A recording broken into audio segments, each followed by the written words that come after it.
দাপট এই দাপটে কখনো রক্তপাত কখনো বাকযুদ্ধ। গতকাল বিক্ষোভ সংঘর্ষে রণক্ষেত্রের চেহারা নিয়েছিল রাজপথ। আজও বিক্ষোভ পাল্টা বিক্ষোভে সরগরম রইল রাজ্যের রাজপথ থেকে রাজধানীর সড়ক। দলের লোকসভার নেতার গ্রেফতারির প্রতিবাদে প্রধানমন্ত্রীর বাসভবনের সামনে বিক্ষোভ দেখাতে গিয়ে পুলিশের হাতে আটক হলেন তৃণমূল সাংসদরা। প্রতিবাদে কেন্দ্রীয় সরকারের বৈঠক ছেড়ে ওয়াকআউট করলেন রাজ্যের অর্থমন্ত্রী অমিত মিত্র। আজ আদালতে সুদীপের সওয়াল শুনতে যাওয়া সাংবাদিকদের রীতিমতো গায়ের জোরে বাঁধা দিল সিবিআই এবং ওড়িশা পুলিশ। ধাক্কা দিয়ে তাদের বের করে দেয়া হলো এজলাস থেকে। এ যেন কানহাইয়া কুমারের মামলা চলাকালীন সেই দাদাগিরিরই পুনরাবৃত্তি। কিন্তু বিচারকের কোনো নির্দেশ ছাড়া কোন উদ্দেশ্যে সিবিআই এবং ওড়িশা পুলিশের এই অতি সক্রিয়তা? এই প্রশ্ন দিয়েই অনুষ্ঠান শুরু করব এবং পাশাপাশি আপনাদের দেখাবো নিজের হয়ে সওয়াল করতে উঠে আদালতে থেকে কি বললেন সুদীপ বন্দ্যোপাধ্যায়।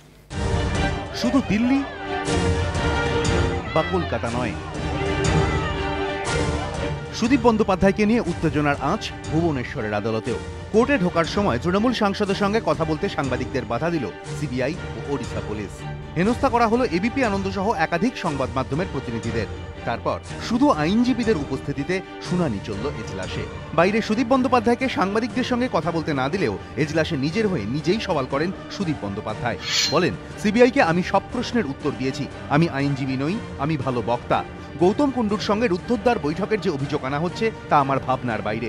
আমি রেলের স্ট্যান্ডিং কমিটির চেয়ারম্যান। নোট বাতিল ইস্যু নিয়ে সামনেই কমিটির বৈঠক। আমি না থাকলে ওই বৈঠক ঘিরে অনিশ্চয়তা তৈরি হবে। মঙ্গলবার গ্রেফতারের পর ভুবনেশ্বর যাওয়ার আগে সুদীপ দাবি করেন, পার্লামেন্টে ভালো পারফরমেন্স করার প্রতিফলন। এদিন আদালতেও এই অভিযোগেই সরব হন লোকসভায় তৃণমূলের দলনেতা। বলেন, নোট বাতিলের প্রতিবাদে আমি সংসদে সরব হয়েছি, সবাই আমার মুখ চেনে। সিবিআই সূত্রে অবশ্য দাবি, তারা যেসব অভিযোগ করছে তার পক্ষে উপযুক্ত তথ্য প্রমাণ রয়েছে। তাদের দাবি, মোহাম্মদ কালাম নামে এক ব্যক্তি 2010 সালে এবং গৌতম সরকার নামে আরেক ব্যক্তি 2012 সালে সুদীপ বন্দ্যোপাধ্যায়ের হয়ে রোজভ্যালির থেকে 5 লক্ষ করে মোট 10 লক্ষ টাকা নেন। সিবিআই সূত্রে এও দাবি, মঙ্গলবার সুদীপকে জেরার সময় রোজভ্যালির 3 জন কর্মী হাজির ছিলেন। তারা নথি দেখিয়ে বলেন কবে কারা সুদীপের হয়ে রোজভ্যালির থেকে টাকা নিয়েছেন। একজন ট্রাভেল এজেন্টও নথি তুলে ধরেন, যাতে স্পষ্ট বিদেশ ভ্রমণের জন্য টাকা নিয়েছিলেন সুদীপ। সিবিআই সূত্রে দাবি, সেই নথির সত্যতা সুদীপ অস্বীকার করেন। যদিও এদিন এজলাসে সুদীপ তাঁর বিরুদ্ধে ওঠা অভিযোগ উড়িয়ে দিয়েছেন। আমরা কোর্টের কাছে ড্রাফট দিয়ে চেক দিয়ে দেখিয়ে দিয়েছি, সুদীপবাবু 5 লাখ টাকার একটি চেক তার যে ট্রাভেল এজেন্ট আছে তাকে দিয়ে দিয়েছিলেন 2012-এ, তার বেসিসেই পুরো ভ্রমণটাকে স্পন্সর করা হয়েছে। সুদীপ বন্দ্যোপাধ্যায়কে 9 জানুয়ারি পর্যন্ত সিবিআই হেফাজতের নির্দেশ দিয়েছে আদালত। এদিনের শুনানির সময় অবশ্য এজলাসে উপস্থিত থাকতে পারেননি সংবাদ মাধ্যমের প্রতিনিধিরা। গায়ের জোরে তাদের আটকে দেয় ওড়িশা পুলিশ এবং আইনজীবীদের একাংশ। এদিন সকাল থেকেই ছবিটা ছিল অন্যরকম। ভুবনেশ্বরের সিবিআই দপ্তরের বাইরের গেট বন্ধ। গেটের বাইরে থেকে ছবি তুলতে হয় সুদীপ বন্দ্যোপাধ্যায়ের। অন্যান্য সময় যে পথে নিজেদের অফিস থেকে খুর্দা আদালতে যায় সিবিআই, এদিন সুদীপকে নিয়ে একেবারে ঘুর পথ ধরে তারা। এজলাসে ঢোকার আগে সাংবাদিকদের দেখে কিছু বলতে চান সুদীপ। এগিয়ে যান সাংবাদিকরা, কিন্তু বাধা হয়ে দাঁড়ায় ওড়িশা পুলিশ ও সিবিআই। তারা প্রথমে ধাক্কা মারে, তারপর সাংবাদিকদের রীতিমতো মারধর শুরু করে দেয়। বেশ কয়েকজন সাংবাদিক পড়ে যান, আক্রান্ত হয় এবিপি আনন্দ।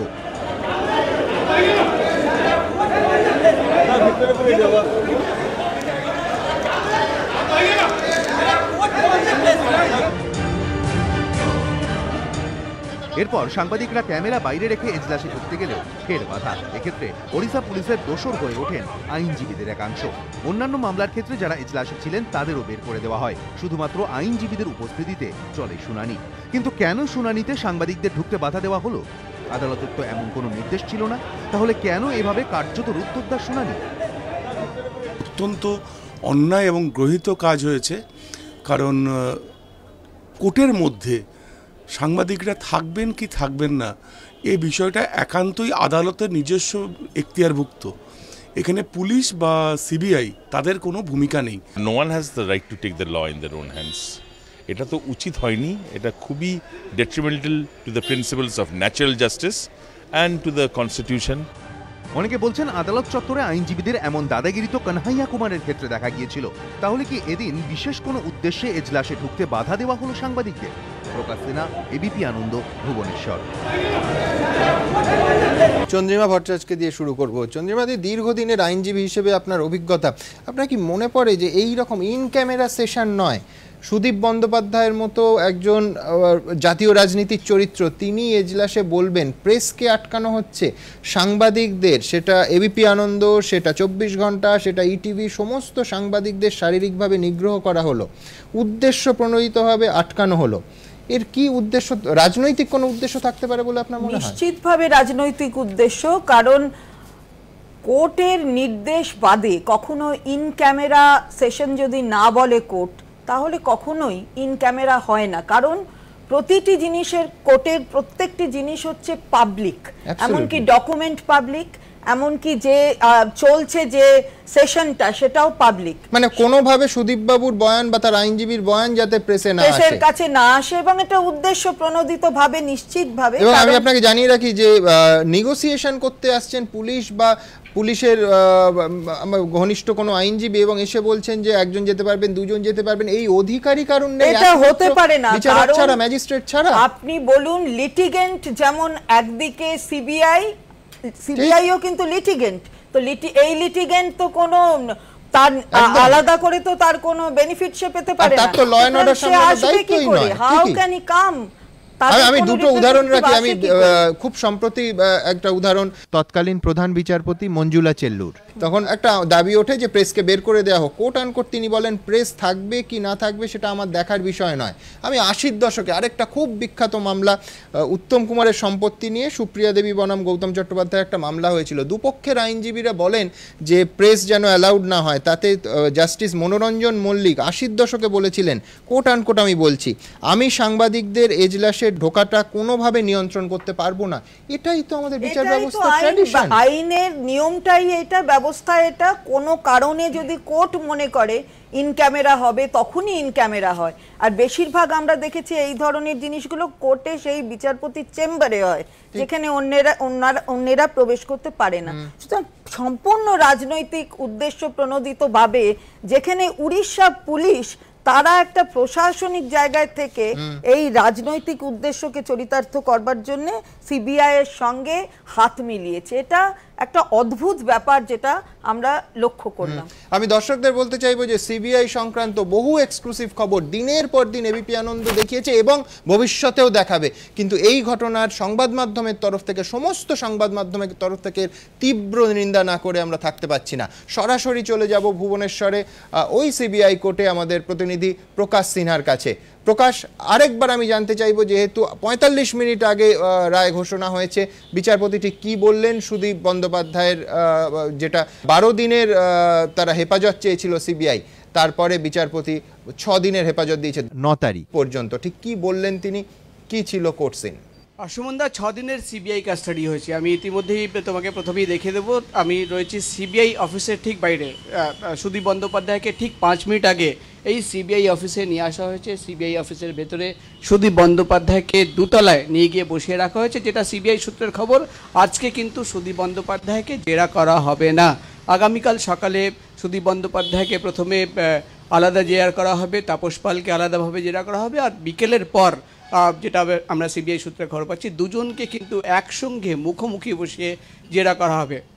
আজকের কোর্টের প্রসিডিং ব্যাপারে আমি যেটা জানাচ্ছি, সিবিআই এর তরফে কিন্তু 12 দিনের সিবিআই হেফাজতে চাওয়ার একটি রিমান্ড আবেদন কিন্তু তারা আজকে ফরওয়ার্ডিং লেটার পাঠিয়েছিল। তারা যুক্তি হিসেবে, কারণ হিসেবে যেটা তারা জানিয়েছিল, তারা কিন্তু যেটা অভিযোগ জানিয়েছিল, সিবিআইয়ের আইনজীবী কোর্টে দাঁড়িয়ে যেটা বললেন যে সুদীপ বন্দ্যোপাধ্যায় একাধিক সময়ে সুযোগ সুবিধা নিয়েছেন। তিনি গোপনভাবে গৌতম কুণ্ডুকে নিয়ে ক্লোজ ডোর মিটিং করেছেন, তিনি রোজ ভ্যালির জন্য প্রমোশনাল অ্যাক্টিভিটিস করেছেন, তিনি বিদেশে গিয়েছেন, অর্থাৎ ইউরোপ ট্যুর করেছেন রোজ ভ্যালির ফান্ডিংয়ে। আরেকটি গুরুত্বপূর্ণ অভিযোগ আজকে সিবিআইয়ের আইনজীবী যেটা বিচারককে জানালেন, যে তারা মনে করছেন যে সুদীপ বন্দ্যোপাধ্যায় কিন্তু একাধিক সময় যে গিফট নিয়েছেন, দামি গিফট নিয়েছেন, তার পেছনে কিন্তু তার একটা উদ্দেশ্য রয়েছে, ভেস্টেড ইন্টারেস্ট রয়েছে, তিনি লার্জার কনস্পিরেসির একটা পার্ট। তাই এই যুক্তি সামনে রেখেই কিন্তু সিবিআইয়ের আইনজীবী 12 দিনের সিবিআই হেফাজতে পাঠানোর একটি আবেদন করেন। কিন্তু অপরদিকে আমরা দেখি সুদীপ বন্দ্যোপাধ্যায়ের আইনজীবী যিনি ছিলেন, তিনি যেটা সওয়াল করেন যে সিবিআই কিন্তু যে অভিযোগ আনছে, অর্থাৎ ক্লোজ ডোর মিটিংয়ের অভিযোগ আনছে, একাধিক সময়ে দামি গিফট নেওয়ার অভিযোগ আনছে, বা একাধিক সময় প্রমোশনাল অ্যাক্টিভিটি অর্থাৎ রোজ ভ্যালিকে প্রমোশন করার যে অভিযোগ আনছে তার কোনো তথ্য প্রমাণ তাদের কাছে নেই। তখন আমরা দেখলাম সিবিআইয়ের আইনজীবী উঠে দাঁড়িয়ে বললেন যে তথ্য প্রমাণ রয়েছে, প্রয়োজনে তারা সেটা দেখাতে পারেন। দুই পক্ষের সওয়াল শোনার পর বিচারক বলেন যে তিনি কেস ডায়েরি দেখবেন। তিনি 2.5 ঘন্টা ধরে কিন্তু কেস ডায়েরি দেখেন। কেস ডায়েরি দেখার পর আমরা দেখলাম বিচারক সুদীপ বন্দ্যোপাধ্যায়কে 6 দিনের সিবিআই হেফাজতে পাঠানোর নির্দেশ দিয়েছেন। আমরা দেখতে পাচ্ছি সুদীপ বন্দ্যোপাধ্যায়কে নিয়ে আসা হয়েছে, কিন্তু সব মিলিয়ে এখন সিবিআই সূত্রের খবর যেহেতু তারা 12 দিনের সিবিআই হেফাজতে ডিমান্ড করেছিল, তারা 6 দিন পেয়েছে, অর্থাৎ হাফ তারা পেয়েছে। তারা কিন্তু দ্রুত আগামীকাল সকাল থেকেই কিন্তু দফায় দফায় সুদীপ বন্দ্যোপাধ্যায়কে জেরা করতে চায়। প্রয়োজনে রোজ ভ্যালির প্রকাশ, আমি খুব সংক্ষেপে তোমার কাছ থেকে জানতে চাইবো, সেটা হচ্ছে আজকে যে নজিরবিহীন তৎপরতা, অতি সক্রিয়তা আমি বলবো, সংবাদ মাধ্যমকে আটকানোর জন্য তুমি দীর্ঘদিন ধরে সিবিআই বিট করছো, একের পর এক এক্সক্লুসিভ সিবিআইয়ের খবর আমাদের সামনে, দর্শকদের সামনে হাজির করেছো। এই অভিজ্ঞতা কখনো তোমার হয়েছে? কোনোদিন হয়নি সুমন্ত, আমি বলি কোনোদিন হয়নি। আমি 12 বছর ধরে রিপোর্টিং করছি, কোনোদিন এই ধরনের এক্সপিরিয়েন্স অভিজ্ঞতা কিন্তু হয়নি। আমি একটা জিনিস দেখাতে যাবো, আমি যে অফিসের সামনে দাঁড়িয়ে রয়েছি ঠিক তুমি দেখতে পাচ্ছ সামনে একটা লোহার গেট রয়েছে। সেই লোহার গেট থেকে প্রায় 30 মিটার সামনে সিবিআইয়ের মেন অফিসের ঠিক মেন গেট। আজকে সকাল থেকেই আমরা দেখেছি ঠিক এই লোহার গেট কিন্তু পুরোপুরি বন্ধ করে দেওয়া হয়েছিল। পুরো গেটের সামনে কিন্তু ব্যারিকেড করে উড়িষ্যা পুলিশের আধিকারিকরা, পুলিশ কর্মীরা কিন্তু পুরো গেটকে ঘিরে রেখেছিলেন। এইখান থেকে বেরোনোর পর যখন কোর্টে সুদীপ বন্দ্যোপাধ্যায়কে নিয়ে যাওয়া হয়, সেখানেও আমরা কি দেখলাম, সুদীপ বন্দ্যোপাধ্যায় নিজেই কিন্তু আমাদের সঙ্গে কথা বলার জন্য এগোচ্ছিলেন। আমরা যখন প্রশ্ন করি রীতিমতো কিন্তু আমাদের ধাক্কা দিয়ে বেশ কয়েকজন সাংবাদিকদের কিন্তু মাটিতে ফেলে মারধর করে কিন্তু সুদীপ বন্দ্যোপাধ্যায়কে কোর্টের ভেতরে ঢুকিয়ে দেওয়া হয়। আমরা যখন বলি আমরা ক্যামেরা ছাড়া কোর্টের ভেতরে যাব, কোর্টের প্রসিডিং দেখব, অর্থাৎ সুদীপ বন্দ্যোপাধ্যায় বা তার আইনজীবী বা সিবিআইয়ের আইনজীবী তারা কোর্টে দাঁড়িয়ে কি বলছে, সিবিআই যে দাবি করছে তার কি ভিত্তি রয়েছে, কি তথ্য প্রমাণ রয়েছে, আমাদের কি করা হলো, আমাদের কিন্তু কালার ধরে কিন্তু কোর্টের ভেতর থেকে বার করে দেওয়া হলো। কারা বার করলো? পুলিশ করলো। কোর্টের কোনো অর্ডার ছিল না, ম্যাজিস্ট্রেট কিছু বলেননি। সিবিআইয়ের অফিসারদের গিয়ে আমরা কমপ্লেন করেছিলাম, তারা যেটা একটাই কথা বললো, আমরা কিছু জানি না। সব মিলিয়ে বোঝাই গেল সুমনদা যে ওড়িশা পুলিশ আর সিবিআইয়ের নেক্সাসে কিন্তু সাংবাদিকদের ভেতরে ঢুকতে দেওয়া হলো না। কোনো দিন কিন্তু এই ধরনের এক্সপিরিয়েন্স আজ পর্যন্ত আমরা, স্পেশালি যদি আমি নিজের কথা বলি, আমি করিনি। ধন্যবাদ, ধন্যবাদ প্রকাশ।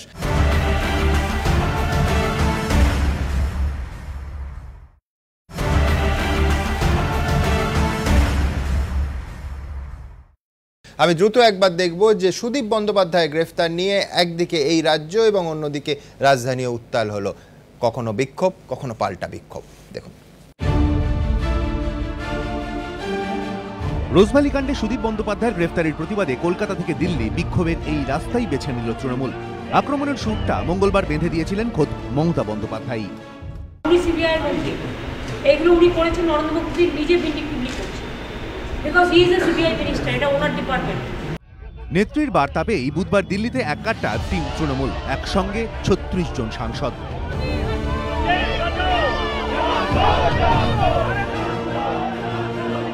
তারা প্রধানমন্ত্রীর বাসভবনের দিকে যাওয়ার চেষ্টা করতেই ব্যারিকেড করে আটকায় দিল্লি পুলিশ, কিন্তু নাছো তৃণমূল সাংসদরা। শুরু হয় তুমুল ধস্তাধস্তি। এক প্রকার বল প্রয়োগ করেই তৃণমূল সাংসদদের তোলা হয় বাসে, নিয়ে যাওয়া হয় তুগলক রোড থানায়। গেটের ওপার থেকেই ক্ষোভ উগরে দেন তৃণমূল সাংসদরা। তাদের অভিযোগ, শান্তিপূর্ণ আন্দোলনে বল প্রয়োগ করেছে মোদী সরকারের অধীনে থাকা দিল্লি পুলিশ। আমাদের রাস্তা রেসকোর্স রোডে যাওয়ার আগেই আটকে দেয়, আমাদের উপর বল প্রয়োগ করে। আমাদের দুজন সাংসদ কল্যাণ ব্যানার্জি আর প্রসূন ব্যানার্জি আহত হয়েছে। আমাদের মহিলাদের আটকানো হয়, কোনো মহিলা পুলিশ সেখানে ছিল না। আমাদের ওপর অন্যায়ভাবে আক্রমণ করা হয় এবং পুলিশ দিয়ে জোর করে আমাদের ধরে নিয়ে এসে তুগলক রোড থানায় নিয়ে এসে বন্দী করা হয়েছে। Nothing is going to scare us. We will carry on our movement. Not only the movement will carry on in Bengal, we are going to take it to 5, 6, 7 other states and we'll continue in Delhi. Tughlaq road থানা চত্বরেই ধর্নায় বসে পড়েন তৃণমূল সাংসদরা। কিছুক্ষণ পর তাদের ছেড়ে দেয় police, কিন্তু তৃণমূল সাংসদরা ধর্না চালিয়ে যান। রণংদেহী মেজাজে সুদীপের গ্রেপ্তারির প্রতিবাদে দিল্লিতে কেন্দ্রীয় সরকারের বৈঠক থেকে ওয়াকআউট করেন অর্থমন্ত্রী অমিত মিত্র। हर क्षेत्र के लोग हर भय भीति में काम कर रहे हैं। हमारी लोग को जो अरेस्ट किए वो एकदम नाजायज है। वो अलावा हमारे पास बहुत लोग आए हैं जो कहे है कि हम भयभीति से आज रह रहे हैं। দিল্লিতে যখন তৃণমূলের প্রতিবাদের এই ভাষা, তখন উত্তর কলকাতার কৈলাসবোধ স্ট্রিটে বাবুল সুপ্রিয়র আবাসনের বাইরে বিক্ষোভ দেখায় তৃণমূল। দিল্লির মতো এখানে ওঠে কেন্দ্রীয় প্রতিমন্ত্রীর ইস্তফার স্লোগান। আমরা বলে এসেছি বাবুল সুপ্রিয়কে গ্রেপ্তার করতে হবে। অন্য অন্য রাজনৈতিক নেতারা যাদের নাম আছে তারা গ্রেপ্তার হচ্ছেন না কেন? আমাদের মুখ্যমন্ত্রীর নেতৃত্বে পুলিশ যেভাবে তৃণমূলের গুন্ডাদেরকে সারা বাংলায় তাণ্ডব করার অনুমতি দিয়েছেন, সেটা অত্যন্ত লজ্জাজনক। সুদীপ বন্দ্যোপাধ্যায়ের গ্রেপ্তারির প্রতিবাদে এদিন কলকাতার বিভিন্ন জায়গায় মিছিল করে তৃণমূল। জিজ্ঞাসা করার নাম করে সাংসদ সুদীপ বন্দ্যোপাধ্যায়কে যেভাবে এরা অ্যারেস্ট করলো, এটা মানে একটা কি বলবো, স্বৈরাচারী সরকার শুধু বললে হয় না, এক্সট্রিম হয়ে গেছে, এ আর সহ্য করা যাচ্ছে না। বিক্ষোভ আছড়ে পড়ে সিজিও কমপ্লেক্সে, সিবিআই দপ্তরের গেটেও। জেলায় জেলায় দেখা যায় একই ছবি। কলকাতায় পাল্টা মিছিল করে বিজেপিও। একদিকে তৃণমূলের অবরোধ মিছিল, অন্যদিকে বিজেপির কর্মসূচি। আর প্রতিবার যে ছবিটা দেখা যায়, এবারও তার ব্যতিক্রম হয়নি। দুদলের কর্মসূচির জেরে ভুগতে হয়েছে সেই সাধারণ মানুষকেই। এবিপি আনন্দ। শ্রমিক ভট্টাচার্যের কাছে আসবো। শ্রমিক, আপনি দায়িত্বশীল বিধায়ক হিসেবেও কিছুদিন আগেও কাজ করেছেন। কালকে যেভাবে সেন্ট্রাল এভিনিউ স্তব্ধ হয়ে থাকলো, নিঃসন্দেহে উদ্বেগজনক, নিন্দাজনক। কিন্তু তা বলে রাষ্ট্রপতি শাসন? আপনি কৈলাস বিজয়বর্গী ইঙ্গিত দিচ্ছেন। এত অরাজকতা কি একটা ঘটনা থেকে এই কনক্লুশনে আসা যায়? আমার 1 নম্বর। 2 নম্বর প্রশ্ন, ঠিক যে ভাষায় আপনার নেতৃবৃন্দও কথা বলছেন, আপনার কি মনে হয় না যে রাজ্যে হিংসা ছড়াতে পারে, বা যে হিংসা ছড়াচ্ছে সেটা আরও তাতে ঘৃতাহুতি হতে পারে? প্রথম কথা হলো, ইঙ্গিতটা খুঁজে বার করেছে সংবাদ মাধ্যম। কৈলাস বিজয়বর্গীয় কোনো অবস্থাতেই কখনো 300 মানে রাষ্ট্রপতি শাসনের দাবি তিনি করেননি। নাম্বার 1, উনি একটা উদাহরণ দিতে গিয়ে বলেছেন, এবং তাকে সাংবাদিকরা প্রশ্ন করেছিলেন, আপনারা কি তাহলে রাষ্ট্রপতি শাসন চাই? তিনি কোট আনকোট, আমি বলছি ভবিষ্যতে এই দাবি আমরা তুলতেও পারি না, এরভাবে ঠিক কথাটা বলেননি। আমি বলছি, আমি এটা বলছি। নাম্বার 1। নাম্বার 2 হচ্ছে, প্রথম কথা হলো, সুপ্রিম কোর্টের নির্দেশে একটা তদন্ত হচ্ছিল। একদিকে বামপন্থীরা, কংগ্রেস কর্মীরা বলতেন ম্যাচ ফিক্সিং, দিদি মোদি গট আপ, একটু স্লথ হয়ে গেলে। আর যখন ত্বরান্বিত হতো তখন তৃণমূল বলেছে, এখনো বলছেন, হ্যাঁ, প্রতিহিংসার রাজনীতি। তা আমরা তো স্যান্ডউইচ অবস্থায় মাঝখানে আছি, এখানে তো আমাদের কিছু করণীয় নেই। এবার একটা সিবিআই একটা পদক্ষেপ নিয়েছে, তো স্বাভাবিকভাবেই তার একটা প্রতিক্রিয়া হবে। একজন এত বড় মাপের নেতা গ্রেপ্তার হয়েছেন, তৃণমূল কংগ্রেস রাস্তায় নামবে, অবরোধ করবে, প্রচার মিটিং মিছিল করবে, এটা অত্যন্ত স্বাভাবিক প্রতিক্রিয়াটা। কিন্তু একটা রাজনৈতিক দলের অফিসে এসে, সেখানে অসতিপর বৃদ্ধরা পর্যন্ত আছেন, সেখানে বড় বড় পাথর ছুঁড়তে শুরু করবেন, অফিসের মধ্যে ঢুকে পড়বেন, এটা কোন রাজনৈতিক সংস্কৃতি? আমি একটা কথা বলছি, কালকে আমি অনেক আলোচনা শুনছিলাম, আমি কারোর ব্যক্তি আক্রমণের মধ্যে যাব না। কালকে সৌগত রায়ের আমি বিবৃতি শুনলাম, উনি বললেন যে এটা যে কর্মসূচিটা বিজেপি অফিসের বাইরে হয়েছে, সেটা আমাদের দল এন্ডোর্স করে না, অনুমোদন নেই। তারা আবেগের বশে সেখানে চলে গেছিল ছাত্র নেতারা। আপনি আমায় বলুন যে আজকে চন্ডিমাদি এখানে আছেন, উনিও ছাত্র রাজনীতি করেছেন, উনি আছেন এখানে, যে কোনো ছাত্র রাজনীতির কোনো ছাত্র নেতা একটা অন্য দলের পতাকা, যত ঘৃণা, যত বিদ্বেষী থাক না কেন, প্রকাশ্যে সাংবাদিকদের ডেকে তার উপর থুতু দেবেন, পা দিয়ে ভাঙবেন, হাতে করে পোড়াবেন, এটা কি হয়? আজকে একই ঘটনা ঘটেছে বাবুল সুপ্রিয়র বাড়ির সামনে, দেখিয়ে 5 জন মিলে দলীয় পতাকায় আগুন দিচ্ছে। এইটা কি কোনো সভ্য সমাজে এটা কাম্য?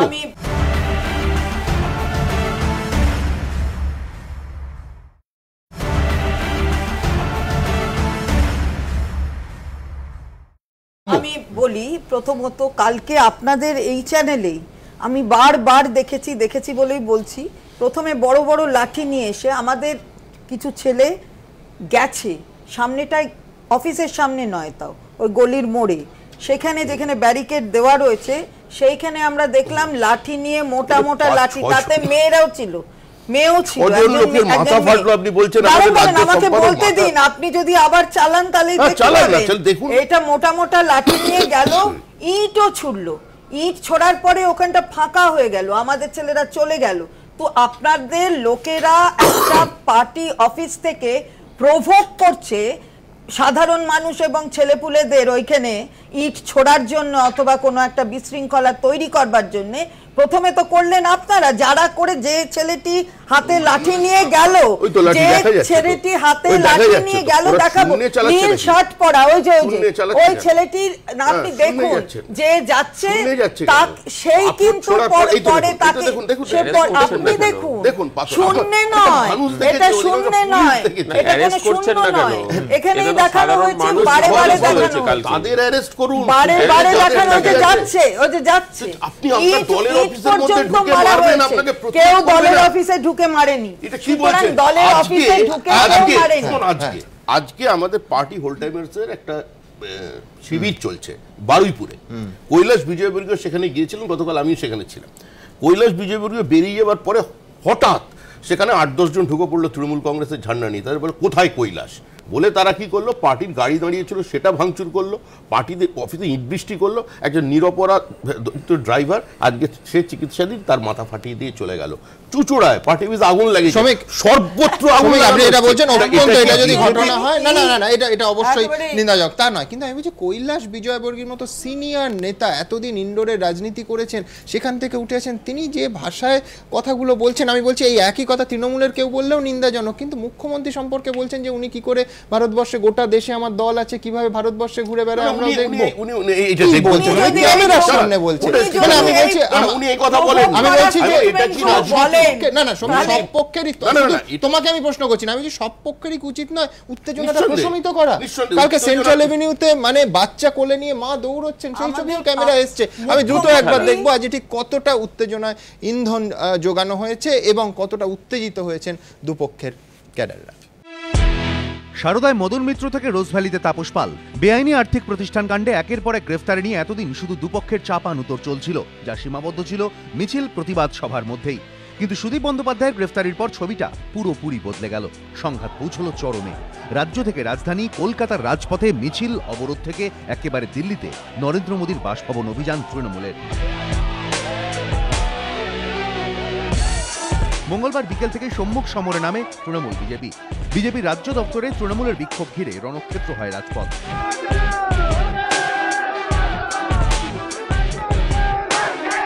রাত কাটতে না কাটতেই সংঘাতের আবহে নতুন মাত্রা যোগ করল পশ্চিমবঙ্গের বিজেপি পর্যবেক্ষকের মন্তব্য। हम भी हिंसा का मार्ग अपनाएंगे तो दीदी मैं आपसे पूछना चाहता हूं, आप देश में घूम सकती हैं क्या? टीएमसी तो सिर्फ बंगाल के अंदर है, भारतीय जनता पार्टी आज कश्मीर से लेकर कन्याकुमारी तक। यदि भारतीय जनता पार्टी तय कर ले कि हम दिल्ली में किसी टीएमसी के सांसद को नहीं घुसने देंगे, ठीक है, घुस सकता है क्या? यदि इस प्रकार का हिंसा का मार्ग यदि टीएमसी अपनाएगी तो हम भी चुपचाप नहीं बैठेंगे। কিন্তু মঙ্গলবার সেন্ট্রাল অ্যাভিনিউতে তো লাঠি হাতে দেখা গিয়েছিল বিজেপি কর্মীদেরও। এই প্রশ্নে বিজেপির কেন্দ্রীয় নেতার হুঙ্কার, हम प्रोटेक्शन के लिए नहीं करें ऐसा, उनको कहने के आइए गांधी जी की तरह कि एक गाल मारे तो दूसरा गाल भी आगे कर दें, हम ऐसे गांधीवादी भी नहीं है, हम दीनदयाल उपाध्यायवादी। যদিও মধ্যপ্রদেশের বিজয়বর্গীয়র বঙ্গে এসে হুমকি হুঁশিয়ারি কোনো কিছুকেই গুরুত্ব দিচ্ছে না তৃণমূল। সংবিধানের মধ্য থেকে যে কথা বলা যায় তার বাইরে গিয়ে কেউ কেউ আধা নেতা সিকি নেতা, তারা বিভিন্ন রকম বিজেপির সিকি নেতারা এই ধরনের বক্তব্য দিচ্ছেন। সংঘাতের আঁচ ছড়িয়ে পড়েছে কসবা থেকে কোচবিহার পর্যন্ত। কসবায় ভাঙচুর হয়েছে বিজেপি অফিস। হুগলির চুঁচুড়ায় বিজেপির কার্যালয়ে আগুন লাগানো হয়েছে। কোচবিহারের বক্সিরহাট এবং ভানুকুমারীতেও আক্রান্ত হয়েছে বিজেপি পার্টি অফিস। ভাঙচুর হয়েছে দক্ষিণ 24 পরগনার ক্যানিং এর বিজেপি পার্টি অফিসও।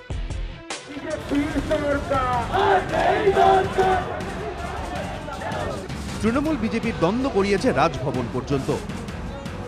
বুধবার দুপুরে তৃণমূল সাংসদরা যখন দিল্লিতে বিক্ষোভ দেখাচ্ছেন, তখন রাজ্যের নেতা মন্ত্রী বিধায়করা দরবার করেন রাজ্যপালের কাছে।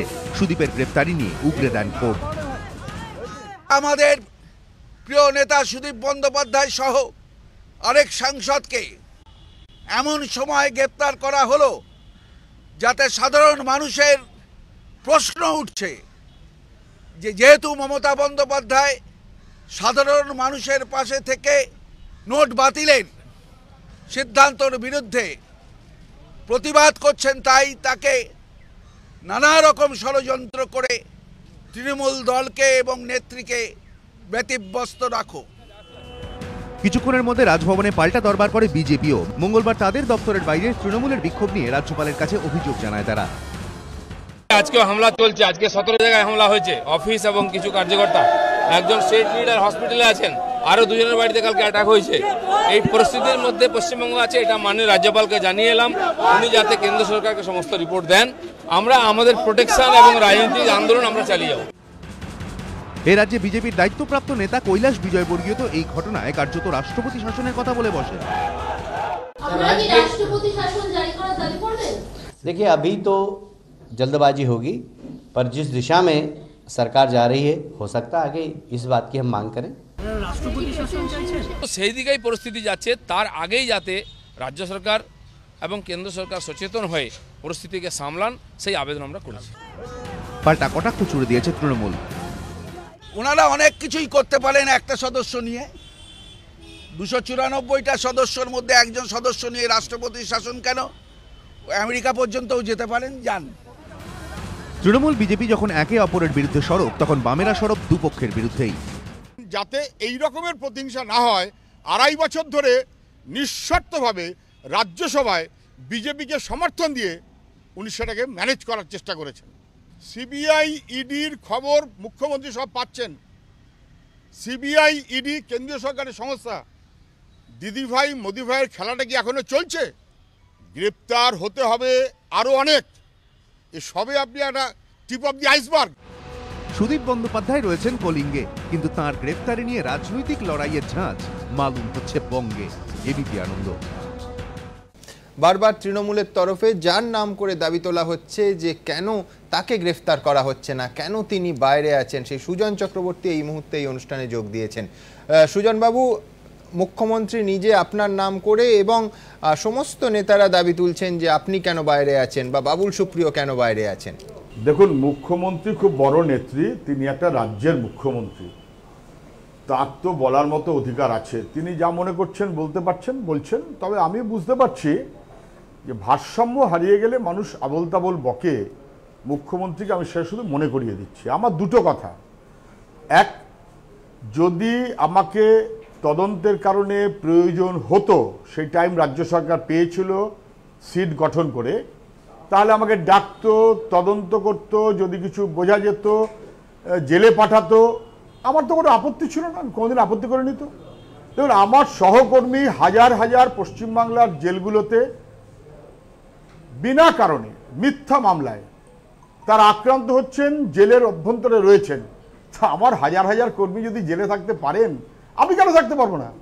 আমার কোনো আপত্তি নেই, আপত্তি ছিল না। কিন্তু তার আগে মুখ্যমন্ত্রীকে উত্তর দিতে হবে যে উনি তো সিট গঠন করেছিলেন, ওনার বিশ্বাসযোগ্য কাউকেই দায়িত্ব দিয়েছিলেন। তাদের দুটো কথা বলা ছিল। একটা কথা বলা ছিল তথ্য সব লোপাট করতে হবে, যেটা লোপাট করতে পেরেছেন। আর দ্বিতীয় বলা ছিল আমি সহ আমরা, যেহেতু আমরা আন্দোলনের মধ্যে ছিলাম, আমাদের গ্রেপ্তার করে একটা উপযুক্ত শাস্তি দিতে হবে। সেটা সিট কেন করতে পারলো না, এই উত্তরটা মুখ্যমন্ত্রী দিতে হবে। এই উত্তর তো আমি দিতে পারবো না, এই উত্তর তো আপনি দিতে পারবেন না। কিন্তু আমি এটা বুঝি যে আসলে যদি মুখ্যমন্ত্রী সত্যি সিরিয়াস হতেন, তাহলে মুখ্যমন্ত্রীর উচিত হচ্ছে সিটের তৎকালীন যিনি প্রধান ছিলেন তাকে চার্জশিট দেওয়া, যে কেন সে কাজটা করতে পারলো না। কারণ সে উত্তর দেবে যে আমি করার মতো কোনো কাগজ খুঁজে পাইনি, কোনো কাগজ নেই, কোনো বাস্তব নেই, এর মতো কোনো কারণ ঘটেনি। ভট্টাচার্য স্টুডিওতে আছেন। চন্দ্রিমাদি, না, আমি বলি প্রথমেই আমি তীব্র প্রতিবাদ করি। ভারসাম্যকে হারিয়েছে সেটা কিন্তু সারা ভারতবর্ষ দেখছে। আসলে 1980 সাল থেকে এই ধরনের চিটফান্ড কোম্পানিগুলোকে যারা মদত দিয়ে বাংলায় বসিয়েছে তারা তো বামফ্রন্ট সরকার, আর আপনি ছিলেন প্রথম, আপনার ওখানেই তো হয়েছে, কে জানে না সেটা? আপনাকে কেন সিবিআই প্রশ্ন করছে না, ধরছে না? আপনি কেন ইনভেস্টিগেশন প্রসেসের মধ্যে আসছেন না? সিট কাজ করেছে, সেটা আপনি শুনুন আগে। সিট কাজ করেছে যে ভালোভাবে, সেটা আরে আমার কথা শুনুন, অলরেডি সুপ্রিম কোর্টের জাজমেন্টে আছে। সিবিআই কে এখন দেওয়া হয়েছে লার্জার কনস্পিরেসির জন্য, সেই লার্জার কনস্পিরেসি যখন সেটার ইনভেস্টিগেশন সিবিআই করছে, আপনার সঙ্গে কি ভাব আছে নাকি? মোদিজির ভাবটা আপনাদের সঙ্গে নাকি? আরে আপনার কথার উত্তর তো আমি দেব, সারা বাংলার উত্তর চাইছে আপনার কাছে। আমাকে উত্তর দিতে দেবে। সিবিআই কেন আজে বাজে কথা যারা বলে তাদের উত্তর দিতে হবে। সিবিআই কেন আপনাদের ধরছে না? কি ভাব ভালোবাসাটা সিবিআই এর সাথে? উত্তর সুজন চক্রবর্তী জবাব। আমি বলে দিচ্ছি সুমন, আমি বলে দিচ্ছি, সিবিআই তাদেরই ধরছে যাদের কথা মুখ্যমন্ত্রী নির্দিষ্টভাবে বলেছিলেন আমি চোর, মুকুল চোর, কুনাল চোর, টুম্পাই চোর। উনি আবার কালকে একটা লিস্ট বার করেছেন কারা কারা কাদের কাদের ডাকা হবে উনি জানেন, উনি সব জানেন। দিদি ভাই মোদি ভাই কি সম্পর্ক আছে আমি জানি না, কিন্তু যে সিট মুখ্যমন্ত্রী গঠন করেছিলেন তার নেতৃত্বে চন্দ্রিমা দেবী মন্ত্রী ছিলেন, সেই সিট তাদের টাইম ছিল, তারা একটা ইঞ্চি এগোতে পারলো না। কেন? কারণ এগোবার মতো কারণ ছিল না।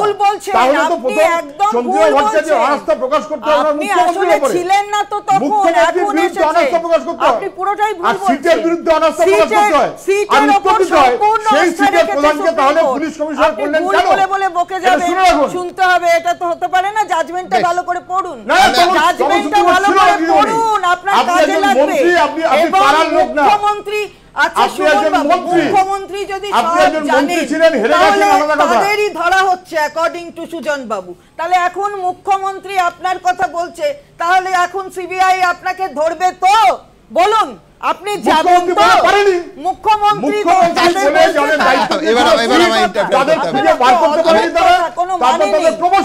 কথার কোনো মানে নেই, তার কোনো জবাব নেই। সুমন পার্সোনাল ব্লেম, সুমন বলুন আপনি personal blame I must answer. শুনো, আমি হাউসে অন রেকর্ড অ্যাসেম্বলিতে কথা বলেছিলাম যে যাকে দিয়ে আপনি সিটের নাম করে তথ্য লোপাট করিয়েছেন, অনেক এদিক ওদিক করাবার চেষ্টা করেছেন, করতে পারেননি, তাদেরকেই আপনি প্রমোশন দিয়ে আবার কমিশনার হিসেবে বসিয়েছেন। তখনও মুখ্যমন্ত্রী অন রেকর্ড বলেছেন আমার সবচেয়ে বিশ্বাসযোগ্য অফিসার, মুখ্যমন্ত্রী সবচেয়ে বিশ্বাসযোগ্য অফিসার, কেন তদন্ত করতে পারলো না, কেন খুঁজতে পারলো না? এর উত্তর মুখ্যমন্ত্রী দেবেন। চন্দ্রিমা ভট্টাচার্যের কি সাহস আছে মুখ্যমন্ত্রীকে জিজ্ঞাসা করার? এবার আমার ইন্টারফেয়ার করতেই হবে। সুজনদা আপনাকে ধন্যবাদ।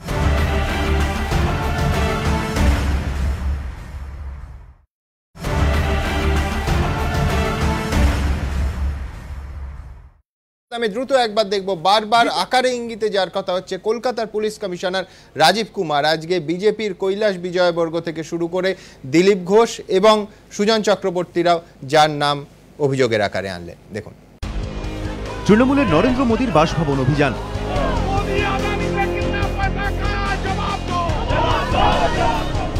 মমতা বন্দ্যোপাধ্যায়কে কৈলাস বিজয়বর্গীয়র হুমকি, তৃণমূলের অবরোধ,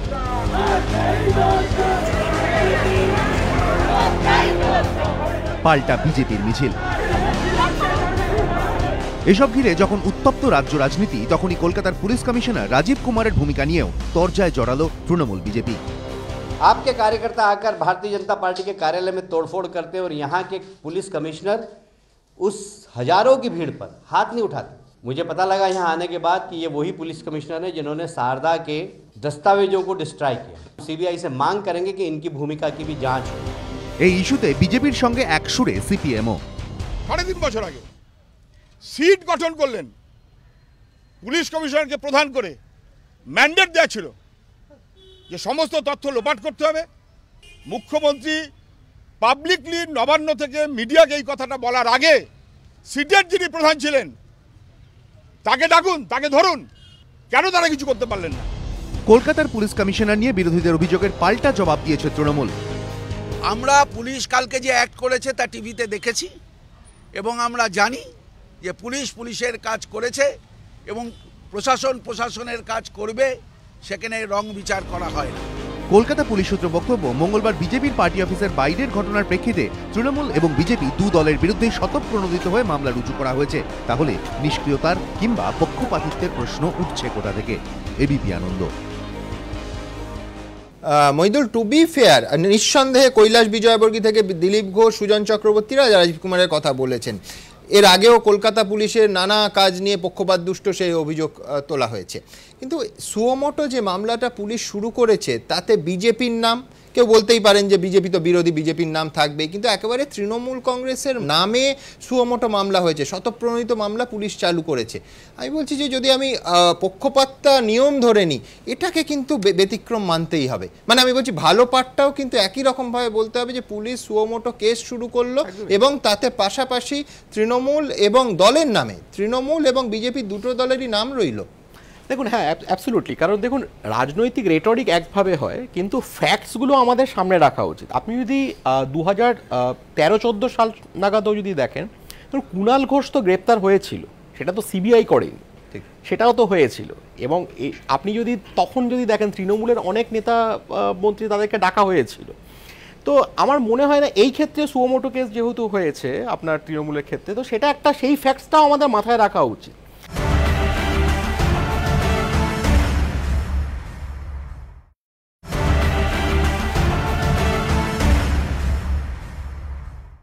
যেটা ইন্টারেস্টিং হচ্ছে এই পুরো দুর্নীতি, বিশেষ করে সারদা এবং নারদার ক্ষেত্রে দুর্নীতি আমরা দেখলাম। দেখুন 14 সাল এবং 16 বিধানসভা দুর্নীতিটা কিন্তু কোনো ইস্যু হলো না মানুষের কাছে।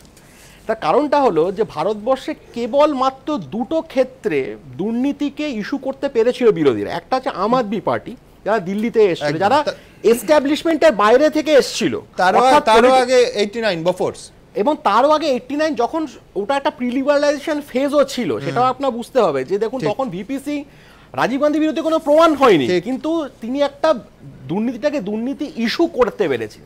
সেইটা কিন্তু আমরা 2014 কিংবা 2016 সালের লোকসভা এবং তারপর বিধানসভা দুটো ভোটেই আমরা দেখলাম যে সেইভাবে কিন্তু বিরোধীরা ইস্যু করতে পারছে না। সেটা একটা আমাদের মাথায় রাখতে একেবারে। আমি আশুতোষ বাবুর কাছে আসবো। আশুতোষ বাবু, আপনার কাছে আমার পরিষ্কার প্রশ্ন থাকবে, ইনফ্যাক্ট একটা গান থাকবে প্রশ্ন হিসেবে, যে মেলালেন তিনি মেলালেন, মানে হাইকমান্ড শেষ পর্যন্ত কাল অবধি যদি আপনি আসতেন স্টুডিওতে আমি বলতাম যে আপনার একদিকে হাইকমান্ড আর একদিকে উল্টো মত প্রদেশ কংগ্রেস। এআইসিসির মুখপাত্র, আমি এই অনুষ্ঠান যখন গতকাল চালাচ্ছিলাম তখনই রণদীপ সিং সুরজিওয়ালা তিনি বললেন যে এই সুদীপ গ্রেফতার ইস্যুতে তৃণমূলের পাশে কংগ্রেস দাঁড়াচ্ছে, একেবারে পরিষ্কার ভারতবর্ষের সমস্ত চ্যানেলের সামনে তিনি সাউন্ড বাইট দিলেন এবং কংগ্রেসের অবস্থান ক্লিয়ার করলেন। আপনারাও বললেন, দেরিতে হলেও বললেন, 24 ঘন্টায় কিন্তু আপনাদের শুটটা পাল্টালো। আমি দ্রুত কতটা পাল্টালো দেখে নেব। একেই হয়তো বলে ঠেলার নাম বাবাজি। একসময় যে সারদা রোজভ্যালি কেলেঙ্কারি নিয়ে মমতা বন্দ্যোপাধ্যায়ের বিরুদ্ধে আন্দোলনে নেমেছিল প্রদেশ কংগ্রেস, সেই তারাই আজ দলের হাইকমান্ডের চাপে তৃণমূল সাংসদদের গ্রেফতারের নেপথ্যে রাজনৈতিক প্রতিহিংসার গন্ধ পাচ্ছেন। তদন্ত তো আরো কিছুতে আছে, সেগুলো হচ্ছে না। আমরা তো তার জন্য বিড়লার ডায়েরি, সাহারার ডায়েরি, তা নিয়েও তো তদন্ত চাই। যে ফ্লোর কোঅর্ডিনেশন চলছে ডিমোলিটেশনের পর, সেইটাকে ক্র্যাক ধরানোর জন্য এটা একটা পরিকল্পিত গেম। কিন্তু আজ হঠাৎ করে অধীর চৌধুরীর সুর বদল কেন? মঙ্গলবার তৃণমূল সাংসদ সুদীপ বন্দ্যোপাধ্যায়ের গ্রেফতারির পর তো অন্য কথা বলেছিলেন প্রদেশ কংগ্রেস সভাপতি। তৃণমূল যদি মনে করে যে মমতা ব্যানার্জি নোট বাতিলের জন্য একাই আন্দোলন করছে, তাই মমতা ব্যানার্জির বিরুদ্ধে সবকিছু হচ্ছে, আমি সেই মতে সমর্থক তো নই। কংগ্রেস হাইকমান্ডের চাপেই মমতার ঘোর বিরোধী বলে পরিচিত অধীর চৌধুরীর গলাতেও এখন সুদীপ ইস্যুতে উল্টো সুর বলে মনে করছে রাজনৈতিক মহল। কারণ সুদীপের গ্রেফতারি ইস্যুতে ইতিমধ্যেই মমতার দলের পাশে দাঁড়িয়েছে কংগ্রেস শীর্ষ নেতৃত্ব। We have to understand it that what circumstances they are taking action. All unit party are united opposing in parliament. In these circumstances, if you are taking action, then sumoto some inference will be there. Sudeep Bandyopadhyay जी की जो गिरफ्तारी हुई है, वो जो note बदली का बहुत ही घिनौना षड्यंत्र है, जो नोट बदली का स्कैम है, ये उससे जुड़ी हुई कहानी है, ना कि रोज वैली के मामले से। বিধানসভা ভোটে সিপিএম এর সঙ্গে গাঁটছড়া বেঁধে লড়ার পর এখন কংগ্রেসের তৃণমূলের পাশে দাঁড়ানোকে কটাক্ষ করেছে বিজেপি। बंगाल के अंदर चिटफंड, इस बात को लेकर अगर शिकायत की कोई सुप्रीम कोर्ट गया तो कांग्रेस के नेता राहुल गांधी पिछले विधानसभा चुनाव के दौरान पश्चिमी बंगाल में आए। उन्होंने अपने भाषण में कहा कि चिटफंड कंपनी की जांच होना चाहिए। वही कांग्रेस अब ममता जी के साथ खड़ी हो गई। सोनिया जी से पूछना चाहता हूं कि कांग्रेस का स्टैंड क्या है, बताइए। পর্যবেক্ষকদের একাংশের মতে কংগ্রেসের পাখির চোখ এখন 2019-এর লোকসভা ভোট, আর দিল্লিতে মোদীকে কোণঠাসা করতে গেলে যে তৃণমূলকে পাশে প্রয়োজন সেটা রাহুল সোনিয়া ভালো করেই জানেন। সেই কারণেই সুদীপ ইস্যুতে দিল্লির চাপে অধীরদেরও এখন সুর বদল বলে মনে করছে রাজনৈতিক মহল। এবিপি আনন্দ। অশোকবাবু, মৃদু প্রতিক্রিয়া নয়, ঘৃণ্য ষড়যন্ত্র, কোট আনকোট বলছি, এখন আপনাদের ভার্সন যেটা।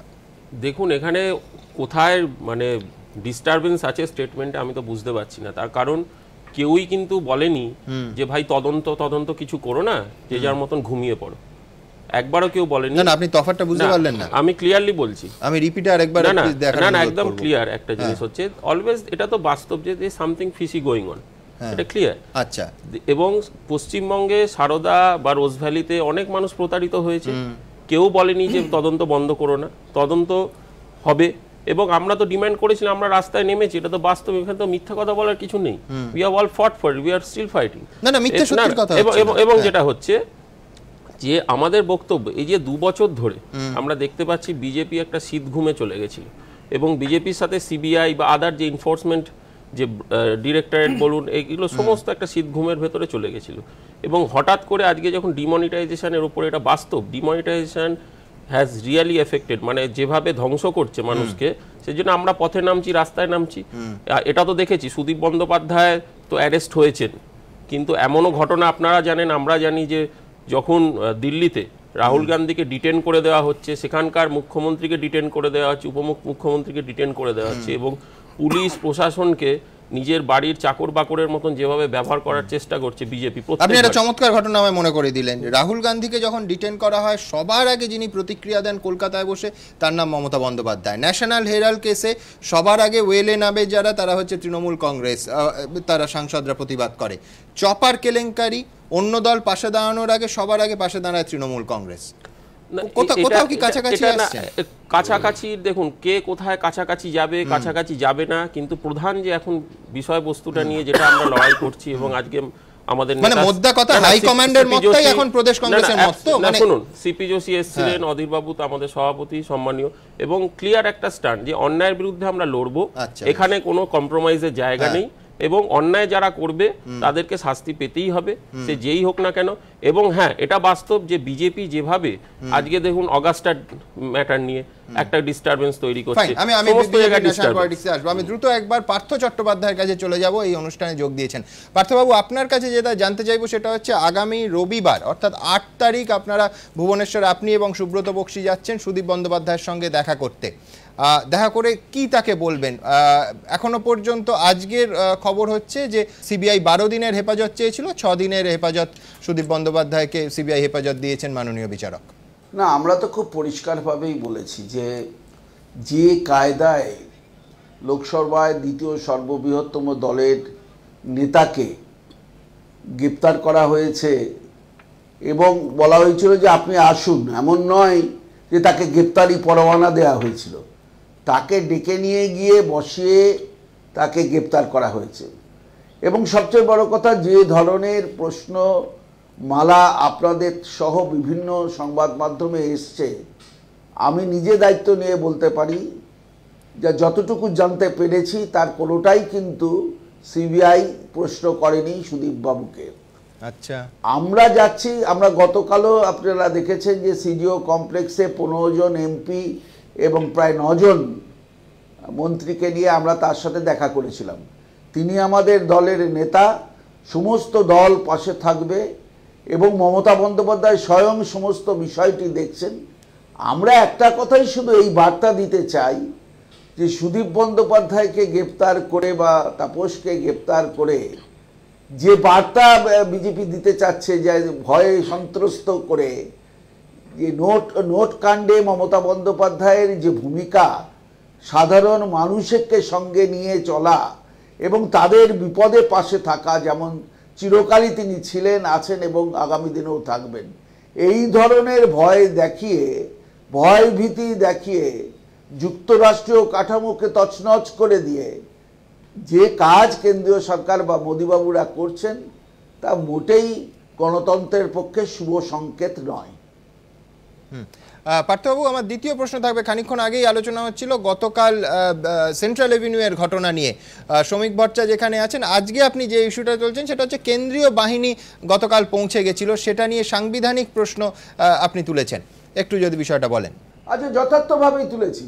আমরা রাজ্যপালের কাছে গেছি, রাজ্যপালকে বলেছি স্পষ্ট করে আপনি বলুন যে আপনি কি কেন্দ্রের কাছে সিআইএ বা কেন্দ্রীয় সংস্থাকে চেয়েছিলেন, নিরাপত্তা রক্ষীদের চেয়েছিলেন? তিনি উত্তরে জানিয়েছেন না, আমি জানতাম না, আমি জানিও না।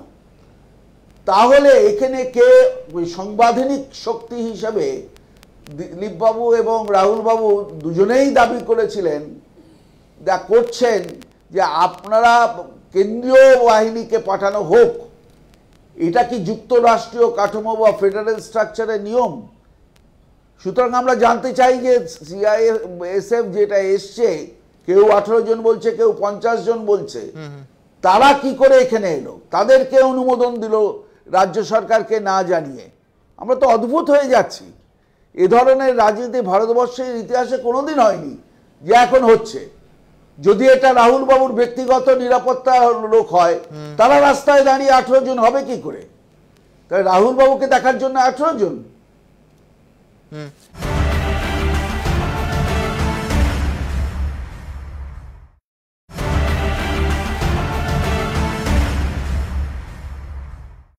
শ্রমিক ভট্টাচার্য, একেবারে সাংবিধানিক প্রশ্ন, law and order state subject, যৌথ তালিকাভুক্ত, আমরা বলেছি সেখানে এতজন কেন্দ্রীয় বাহিনী মেনে নেওয়া যায় না, এবং যুক্তরাষ্ট্রীয় কাঠামোতেও এটা সম্ভব নয়। আমি জানি না এখানে কোন যুক্তরাষ্ট্রীয় কাঠামোর প্রশ্ন উঠছে। রাহুল সিনহার নিরাপত্তায় কেন্দ্রের দুটো ফোর্স আছে। মমতা বন্দ্যোপাধ্যায়ের নিরাপত্তা বলয়ের মধ্যে 6 জন কেন্দ্রীয় বাহিনীর লোক আছেন, এটা থাকতেই পারে। তো সেখানে তারা মনে করেছিল গতকালকে যে পরিস্থিতি, পুলিশ সম্পূর্ণ নীরব দর্শক ছিল, তাদের সামনে যেভাবে জনসংখ্যা বাড়ছিল এবং যেভাবে অ্যাজিটেশনের রূপটা যে জায়গায় পৌঁছেছিল, তারাও মনে করছিল তারা ওভার পাওয়ার্ড হয়ে যাবে। সেই জন্য তার নিরাপত্তা বলয় ঠিক রাখবার জন্য তারা ডেকে এনেছে। এখানে বিজেপি, কেন্দ্রীয় সরকার, নরেন্দ্র মোদী, ফেডারেল স্ট্রাকচার, এর তো আমি কোনো মানে খুঁজে পাচ্ছি না। এবং তার মধ্যে আবার রাজ্যপাল কোথা থেকে ঢুকে পড়লেন, এটাও আমি বুঝতে পারছি না। উনি যে কথাগুলো বলছেন ওনার দলের কথা, কে বললো? এই যে বসে বসে নিশ্চয়ই শ্রমিক ভট্টাচার্য বলছে। না না না না, বোঝার কোনো দরকার নেই। বাংলার মানুষ আপনাদের বুঝিয়ে দেবে যে কায়দায় আপনারা চলছেন। আপনারা কেন্দ্রীয় বাহিনীকে ডেকে আনছেন। আমাদেরও নন্দীগ্রাম ছিল, আমাদেরও সিঙ্গুর ছিল, আমাদেরও নেতাই ছিল। এই ধরনের কাণ্ড কখনো ঘটেনি।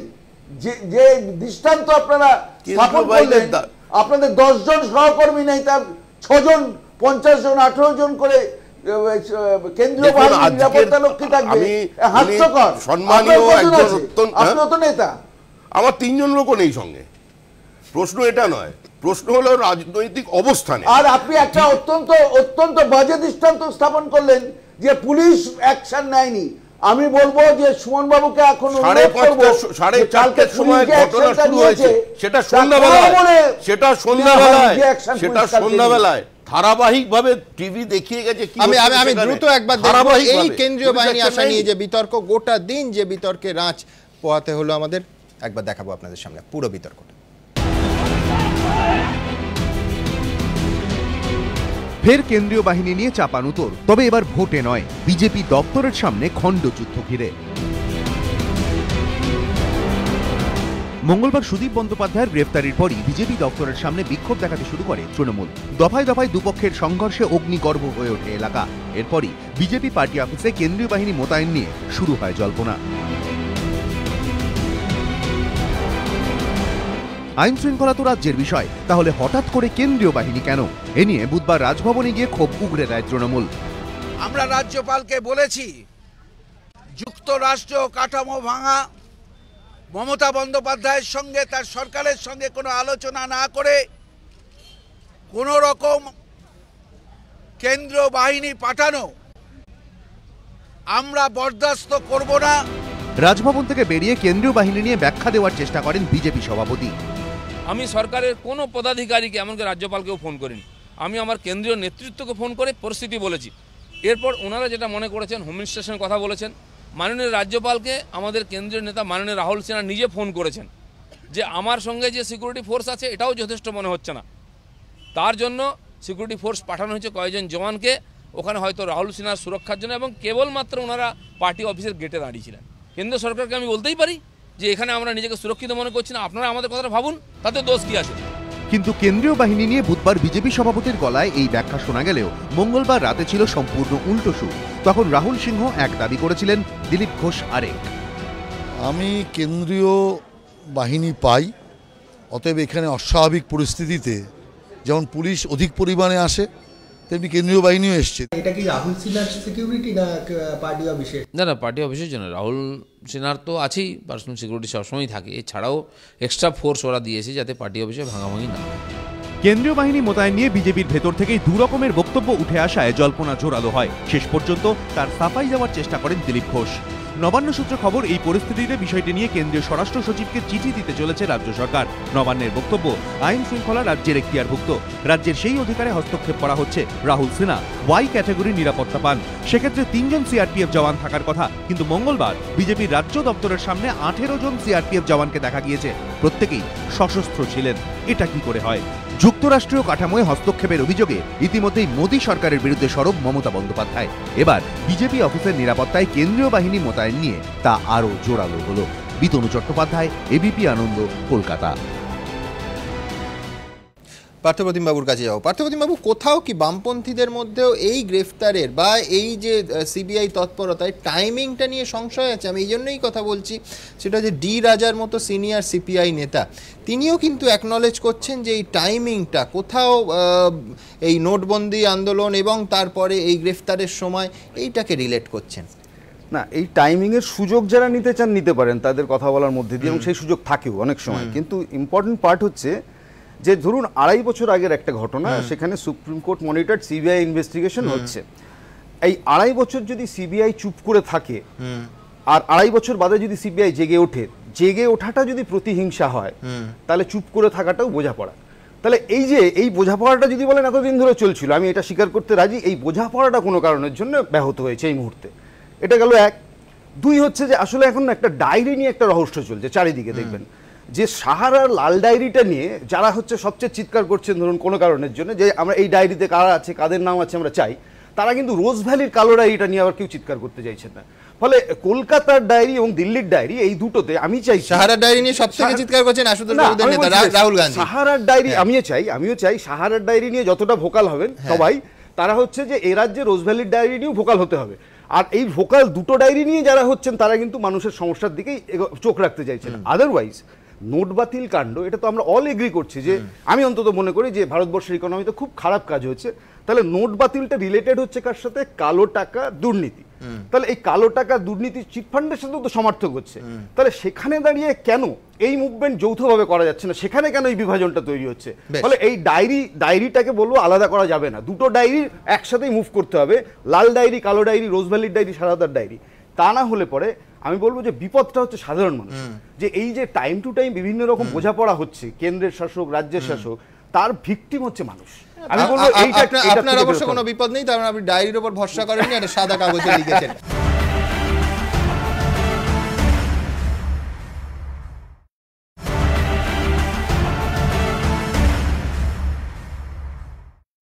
আমি দ্রুত একবার দেখাবো যে বামপন্থীদের অবস্থান এবং মতামত। নোট বাতিল ইস্যুতে বিরোধী ঐক্য অটুট রাখতে গিয়ে প্রদেশ কংগ্রেসকেও এখন সুদীপ বন্দ্যোপাধ্যায়ের গ্রেফতারি নিয়ে তৃণমূলের সুরে সুর মেলাতে হচ্ছে। বামেদের অবস্থাটাও কি অনেকটাই সেরকম?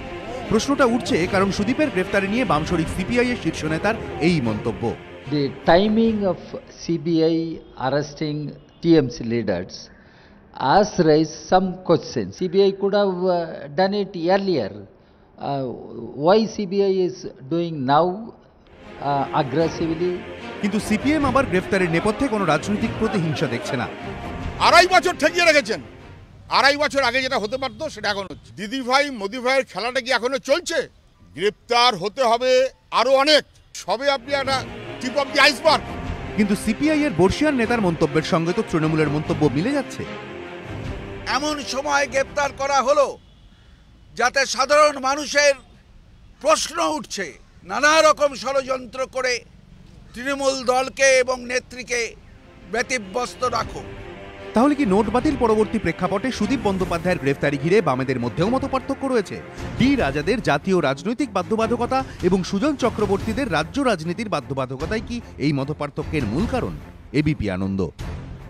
আমি দেবাশিস সরকারের কাছে যাব। দেবাশিস, আপনাকে যেটা জানতে চাইব, বারবার 8ই নভেম্বর মানে পোস্ট 8 নভেম্বর যতবার স্টুডিওতে এসছেন আপনি এই নোটবন্দি প্রক্রিয়া নিয়ে তার প্রতিবাদে মুখ খুলেছেন। কোথাও কি তাপস পাল এবং তারপর সুদীপ বন্দ্যোপাধ্যায় গ্রেফতারের পর এই গোটা বিষয়টা রাজনীতির ক্ষেত্রে, সংবাদ মাধ্যমের দৃষ্টিকোণের ক্ষেত্রে ফোকাসটা শিফট হয়েছে? আর তত নোটবন্দি বা টাকা পয়সা না পাওয়া যাওয়া, এটিএমে টাকা না আসা, সেই ইস্যুগুলো উঠে আসছে না রাজনৈতিক আন্দোলনেও এই গ্রেফতারের পর? কোথাও কি মানে ঘটনা যাই হোক, তার পেছনে উদ্দেশ্য যাই হোক, ফোকাসটা আলটিমেটলি শিফট হলো? খুব দুর্ভাগ্যজনক শুন, যেরকম গত 2 মাস বিভিন্ন সময় ডেকেছে এসেছি, ডিমনিটাইজেশন নিয়ে কথা বলেছি, বারবার বলেছি বেহিসেবি তুগলকি সিদ্ধান্ত সমালোচনা করেছি। আবার ঠিক একই রকমভাবে তোমরা যখন ডেকেছো গত 2.5-3 বছর ধরে এসেছি যে আমাদের রাজ্যের 1 লক্ষ কোটি টাকার ওপর যে লুট হয়েছে চিটফান্ড কাণ্ডকে কেন্দ্র করে, এই আমানতকারীদের পয়সা লুট করা হয়েছে, সেই ব্যাপারে এই তদন্তের প্রশ্নে কেন্দ্রীয় সংস্থা যে কটা রয়েছে তারা নিষ্ক্রিয় কেন থাকছে এই সমালোচনাও করেছি গত 2.5-3 বছর ধরে। আবার এটা আবার একটু ভুল হয়ে যাচ্ছে একটু আগে কথা বলতে গিয়ে, যে কংগ্রেসের কোনো মামলা সুপ্রিম কোর্টে না, 7টা পৃথক মামলা সুপ্রিম কোর্টে হয়েছিল এবং মিস্টার ঠাকুর, জাস্টিস ঠাকুর তার ডিভিশন বেঞ্চে, 3 জনের ডিভিশন বেঞ্চে 7টা মামলাকে এক জায়গায় নিয়ে এসে তাতে একটা রায় দিয়েছিল সিবিআই তদন্ত প্রক্রিয়াতে। সিবিআই সেই নির্দেশ অনুসারে কংগ্রেস, তৃণমূল কংগ্রেস, বিজেপি কোথায় কি করছে জানার দরকার নেই। এটা বাস্তব যে এই রাজ্যের মানুষের টাকা লুট হয়ে গেছে। ভয় লাগছে কোথায়, চিন্তা লাগছে কোথায়? আমরা যারা মনে করছি, সাধারণ মানুষ মনে করছি যে এই লুট হয়ে যাওয়া মানুষের পয়সা ফিরে আসা প্রয়োজন, কোথাও যেটা হারিয়ে যাচ্ছে না তো কোন রাজনৈতিক? মনে আছে আপনি প্রথমে সিবিআই এর উপর ভরসা রেখেছিলেন, তার পরবর্তী সময় যখন কোনো অ্যাক্টিভিটি, কোনো তদন্ত, কোনো তলব কোথাও ছিল না, তখন ভরসা হারিয়েছিল। এখন ভরসা আছে না গেছে? না, ভরসা তো রাখার বিকল্প কিছু নেই স্বাধীন ভারতে। আমাকে সেই ইডির ওপর ভরসা রাখতে হবে, এসএফআই, আরও তার জন্য রাস্তায় মানুষের সজাগ থাকতে হবে, তার জন্য মানুষকে সক্রিয় থেকে রাস্তায় আন্দোলনকে সংগঠিত করতে হবে। কারণ বিভিন্ন রাজনৈতিক দল বিভিন্ন বিষয়তে বিভিন্ন সময় রাজনৈতিক দলের স্বার্থের জায়গা থেকে ভিন্ন ভিন্ন অবস্থান নিতে পারে, কিন্তু লুট হয়ে যাওয়া মানুষের পয়সা ফিরিয়ে দেওয়ার প্রশ্নে, ডিমনিটাইজেশনের ব্যাপারে বিজেপির যে তুগলকি সিদ্ধান্ত, কেন্দ্রীয় সরকারের তুগলকি সিদ্ধান্তের ব্যাপারে, এইগুলো হচ্ছে ইস্যু যে ইস্যুতে সাধারণ মানুষ ক্ষতিগ্রস্ত হয়েছে। সরাসরি একবার ভুবনেশ্বরে চলে যাব। সুদীপ বন্দ্যোপাধ্যায়, তাকে যখন এজলাস থেকে বের করা হচ্ছে, কি বলছেন তিনি? সারদা নিয়ে আমায় কোনো প্রশ্ন করেনি কেউ, সারদা নিয়ে আমাকে কোনো প্রশ্ন কোথাও কেউ করেনি। যা হচ্ছে উইথ রোজ ভ্যালি, আমার ডেট ছিল আজকে, today was the hearing, again date has been fixed up on 9th। আচ্ছা, এটা কতটা রাজনৈতিক প্রতিহিংসা? আমি কোর্টের মধ্যে দাঁড়িয়েই বলেছি যে এবার আমার লোকসভার যে ভূমিকা ছিল সেটা দেখে দিল্লিতে সরকার ভয় পেয়েছে। আমি শুধু এইটুকুন বলতে চাই যে কারণে আজকে সুদীপ বন্দ্যোপাধ্যায়কে যে সেকশনগুলো দিয়ে তাকে এই গ্রেপ্তার করার ব্যবস্থা করা হয়েছে, সেই সেকশন যদি আমরা দেখি এবং তার অভিযোগগুলো দেখি, তাহলে বাবুল সুপ্রিয়কে অ্যারেস্ট করা হবে না কেন? সুজন চক্রবর্তীকে অ্যারেস্ট করা হবে না কেন? এই আনসারগুলো, এই উত্তরগুলো কিন্তু সিবিআই এর কাছে দিতে হবে। মানুষের পয়সা নিশ্চিত অ্যারেস্ট করা হবে, মানুষের পয়সা কোনো অভিযোগটা আপনি বলুন, যারা নিয়েছে করতে পারে। রাহুল গান্ধী আসাম মুলায়ম হাত ছেড়ে চলে গেছে, যাকে পাচ্ছে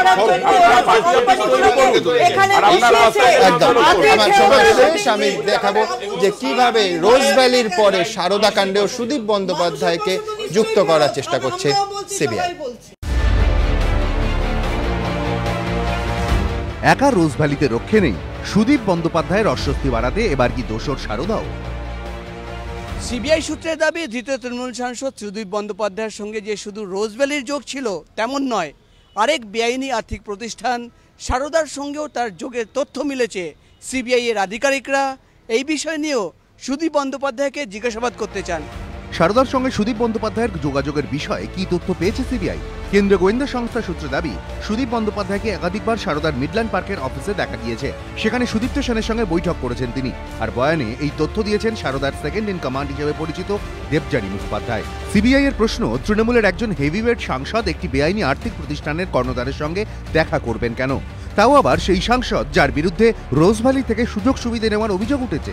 সিবিআই সূত্রে আরও দাবি, সারদাকাণ্ডের তদন্ত চালানোর সময় তারা জানতে পারেন যে সারদা থেকে সুদীপ বন্দ্যোপাধ্যায় বহু সুযোগ সুবিধা পেয়েছেন, কিন্তু তখন এ বিষয়ে সেরকম কোনো প্রমাণ তাদের হাতে আসেনি। ফলে সুদীপ বন্দ্যোপাধ্যায়কে তখন জিজ্ঞাসাবাদের জন্য ডেকে পাঠানো যায়নি। গোয়েন্দা সূত্রে খবর, এর অনেক পরে দেবযানী মুখোপাধ্যায়ের বয়ানে সুদীপের নাম মেলে। সেই সঙ্গে রোজভ্যালি কাণ্ডে উত্তর কলকাতা সাংসদের বিরুদ্ধে প্রচুর তথ্য প্রমাণ হাতে চলে আসে। শেষমেশ রোজভ্যালি কাণ্ডেই সুদীপকে তলব করা হয় এবং বুধবার তাকে গ্রেফতার করা হয়। সিবিআই সূত্রে দাবি, সুদীপকে যখন হেফাজতে পাওয়া গিয়েছে তখন রোজভ্যালির পাশাপাশি সারদা কাণ্ড নিয়েও তাকে জেরা করে ফেলতে চান গোয়েন্দারা। উদ্দেশ্য নতুন তথ্য বের করে আনা। প্রকাশ সিনহা, এবিপি আনন্দ।